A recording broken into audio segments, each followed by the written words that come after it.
à tous et bienvenue dans cette nouvelle vidéo. Aujourd'hui c'est la dernière vidéo de la série Back to School puisque nous sommes le 31 août et pour beaucoup d'entre vous, demain c'est la rentrée, il est 20 h, il est bientôt l'heure de faire sa petite routine veille de rentrée et pour ça, rien de mieux que de commencer par une petite vidéo détente et donc c'est pour ça qu'aujourd'hui j'ai décidé de vous partager mes pires anecdotes de rentrée et surtout les vôtres puisque je vous ai également sollicité sur Instagram pour que vous me partagiez vos expériences, vos histoires et qu'on s'amuse un petit peu ensemble ce soir. Alors la première histoire que j'ai reçue, c'est l'histoire de Shaima qui m'a raconté que lorsqu'elle était en 5e, eh bien elle a fait sa rentrée en béquille. Mais ce n'est pas ça le pire puisqu'apparemment elle s'est perdue dès la première heure de classe.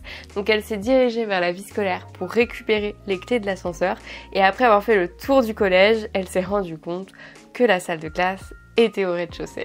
C'est pas grave Shaima, tu connaissais pas les locaux, je suis persuadée que ça ne t'a pas empêché de te faire plein de copines. Et puis on va pas se mentir, les premiers jours dans de nouveaux établissements scolaires quand on les connaît pas, c'est pas facile. Et je pense qu'on aurait été beaucoup dans le même cas que toi, surtout en béquille. J'ai également l'anecdote de Gaël qui m'a partagé que lorsqu'il a fait sa rentrée en classe de première, eh bien en fait il devait rentrer en première générale car il avait été refusé de la classe de première hôtellerie-restauration qu'il souhaitait faire initialement. Et donc il se rend donc à sa rentrée et quand ils appellent toutes les classes de première générale, il voit qu'il est dans aucune liste. Il décide donc de monter voir le proviseur adjoint et de lui expliquer la situation. Il lui dit de voir si par hasard il n'a pas été placé dans une classe de première hôtellerie-restauration puisque c'était le choix qu'il voulait faire au départ. Et finalement il était bien dans une de ces listes. Et donc du coup il s'est retrouvé à louper sa rentrée et à commencer la première hôtellerie-restauration avec une semaine de retard au KLM comme il dit, sans connaître personne. J'adore cette anecdote parce que moi aussi quand j'étais en première année d'école d'ingé, en fait, je savais la date de rentrée et tout parce que c'était affiché sur le site, mais genre j'avais reçu aucun papier et genre je me suis un peu pointée en mode advienne que pourra, comme vous dites, Inch'Allah, peut-être je serai sur une liste. Non, en vrai j'avais reçu l'acceptation et j'avais pas reçu les papiers de rentrée et en fait c'est parce que je crois qu'il n'y en avait pas quoi. Troisième anecdote d'une abonnée qui m'explique que c'était arrivé à son frère.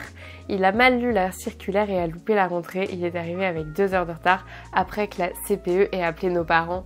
Donc apparemment, louper la rentrée par manque d'informations, ça arrive bien plus souvent qu'il n'y paraît. Donc maintenant que je vous ai partagé un peu vos meilleures anecdotes que vous m'avez envoyées, je vais vous raconter ma rentrée. En fait, en vrai, c'était pas ma rentrée, mais c'était plus genre mon installation quand j'ai eu mon premier appart parce que vraiment cette anecdote est juste folle. Donc en fait je rentrais en première année d'école d'ingénieur et c'était aussi la première fois que j'emménageais seule. Et donc en fait avec ma maman en juin on était allé à Caen, puisque moi j'habitais à Rennes, on était allé à Caen ensemble visiter des appartements et on s'était dit que par souci de simplicité on allait aller dans une agence immobilière qui allait nous faire visiter des apparts et qu'on allait choisir parmi ces derniers. Et donc l'agence nous propose un appartement qui me convient très bien. L'appartement il est pas cher, il est central, il est vraiment bien placé par rapport au tram, enfin ceux qui connaissent Caen, genre il était en haut de la rue Froide, donc c'était pour moi parfait.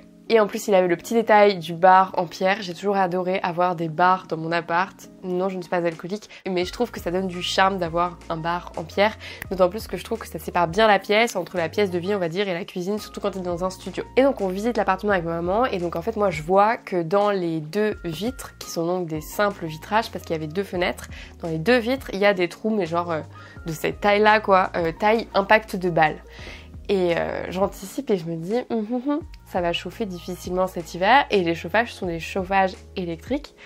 Je sens que ça peut me coûter très vite très cher. Et donc je le mentionne et donc je demande à ce que ce soit réparé. Ils me disent bien évidemment ça va être réparé, etc.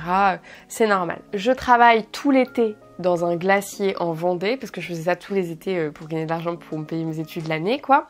Et je terminais mon contrat assez tard dans la saison, donc genre je pense maximum 3 jours avant ma rentrée. Et ma copine Faustine avec laquelle je passe tous mes étés depuis que je suis toute petite, me propose de venir avec moi à Caen pour qu'on fasse mon emménagement ensemble, entre potes. Moi je me dis yes, trop cool, en vrai on va trop s'amuser. Donc moi j'avais une voiture à ce moment-là, donc on allait rentrer de la Vendée jusqu'à la Normandie ensemble en voiture et on allait ensuite aller à Ikea, faire tous les achats pour l'appart et ensemble tout meubler. Donc on fait ça, nous voilà partis entre la Vendée et la Normandie et on arrive à mon appartement. et on réalise que les fenêtres n'ont pas été changées. Donc là en fait on était genre 2 jeunes filles de 19 ans, loin de chez nous.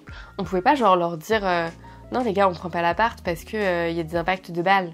Non, on prend l'appart, on n'a pas le choix. On va faire nos petites courses à Ikea, etc. parce que l'histoire ne s'arrête pas là. En fait ma voiture était toute petite. T'imagines bien, genre je l'avais payée avec mon premier salaire, clairement c'était pas une voiture de compétition. Et donc il n'y avait pas de lit, de canapé qui rentrait et c'était pas un meublé, donc on avait rien pour dormir. On fait tous nos achats à Ikea, etc. Et en fait, du coup, on se rend compte, genre tard le soir, que vraiment, on n'a rien, genre même pas une couette sur laquelle on peut dormir. On allait dormir à même le sol. Donc je lui dis, t'inquiète, je connais une personne sur Caen qui était en fait mon parrain de prépa et je savais qu'il vivait en coloc dans une grande maison. Et donc du coup, je lui dis, tranquille, vas-y, on va dormir chez eux, dans leur canapé genre, et comme ça on y va toutes les deux et ça se passe bien, on a au moins un canapé sur lequel dormir. Pour l'histoire, on s'est dit on ne peut pas arriver les mains vides, on a ramené la seule bouteille de vin qu'on a trouvée à Ikea et genre la seule qu'on a trouvée c'était une bouteille de vin, vous savez le vin que normalement tu dois faire chauffer genre avec des épices quoi. Bref, c'était dégueulasse, ne buvez jamais ça froid. Et donc le lendemain, fort heureusement, cette gentille personne qui était mon parrain, le lendemain ou surlendemain, je sais plus, m'a aidé justement à aller chercher le canapé sur lequel j'ai ensuite pu dormir. Mais l'histoire ne s'arrête toujours pas là puisqu'on en revient à cette histoire de carreaux et ça m'a poursuivi pendant longtemps. Les mois passent et les carreaux ne sont toujours pas réparés. Donc je contacte mon agence, je leur explique que je ne suis pas contente et que je souhaite que ces derniers soient réparés. Je leur fais, je pense très sincèrement, 4 ou 5 courriers recommandés avec accusé de réception dans l'année. Rien n'y fait. Et arrivé à Pâques, je me souviens très bien, c'était vraiment genre 2 semaines avant les vacances de Pâques, arrivé à Pâques, bam, je reçois la facture EDF, rattrapage, vous avez beaucoup trop consommé mademoiselle cet hiver pour chauffer votre appartement. Et le rattrapage c'était pas un petit montant quand t'es étudiant, c'était genre 900 € je crois, et ça m'a vraiment marqué, j'étais là genre... Comment vais-je faire pour payer ça? Donc me voilà partie de retour en Vendée pour les vacances de Pâques pour aller travailler parce que je me suis dit qu'en fait il fallait bien que je travaille pour payer cette facture. Et donc j'ai travaillé dans un genre de fast-food parce qu'au Glacier ils avaient déjà du monde et donc du coup elle m'a juste mis en relation en mode bon là j'ai déjà du monde donc va au fast-food, par contre ils cherchent go, donc j'y vais et je me retrouve à faire serveuse dans un fast-food et donc du coup genre mon taf c'est d'arriver tôt, faire le ménage, servir toute la journée, le soir de ranger la terrasse. Très honnêtement encore plus épuisant je trouvais que les glaces. Et pourtant je suis pas une petite nature, mais là c'était très très épuisant et j'ai fait ça pendant les vacances de Pâques quoi. Sauf que après les vacances de Pâques, quand t'es en première année d'école d'ingénieur, en tout cas dans la mienne, il y avait le passage de l'examen du TOEIC. Sauf que le TOEIC, je ne sais pas si vous savez ce que c'est, mais c'est un examen extrêmement ennuyeux pour évaluer ton niveau d'anglais. Et il se trouve que toute la dernière partie du TOEIC, ce sont des putains de textes à lire et t'as des questions pour vérifier que t'as bien compris les textes. Mais ça n'a pas loupé, hein. Il s'est trouvé que après 1h30 de TOEIC, je me suis endormie durant la fin de l'épreuve. Fort heureusement, heureusement que j'étais pas totalement éclatée en anglais et donc j'ai eu genre 850 sur 1000 en étant endormie à la fin de l'épreuve, donc plutôt fière de moi. Donc pour l'histoire, suite à ça, évidemment, j'ai changé d'appartement. J'ai réussi à faire une action collective avec d'autres personnes qui avaient eu des problèmes avec cette même agence et donc j'ai été indemnisée genre 2 ans après de l'argent dépensé dans EDF cette année-là. Mais bref, avoir un appartement, ce n'est pas toujours que des choses très simples, mais au final ça vaut quand même le coup de s'émanciper et de réussir à prendre son envol parce que ça fait des belles anecdotes après et on en rigole. J'espère que cette vidéo vous a plu. N'hésitez pas à me dire si vous voulez plus d'anecdotes sur ma vie étudiante parce que je pense que j'en ai des belles à raconter.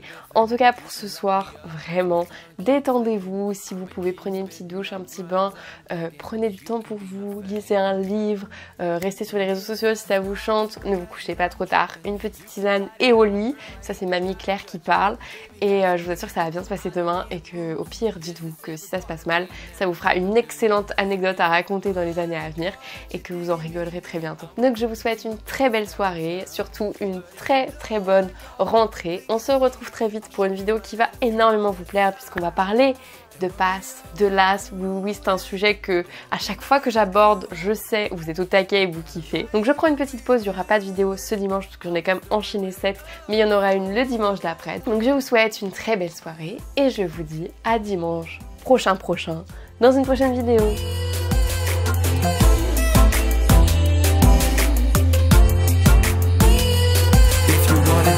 I am open for business. I can be your gun, baby, you'll be the trigger. Let's put up a show that we'll never forget. Yeah, baby, there's no shame. We'll take it as far as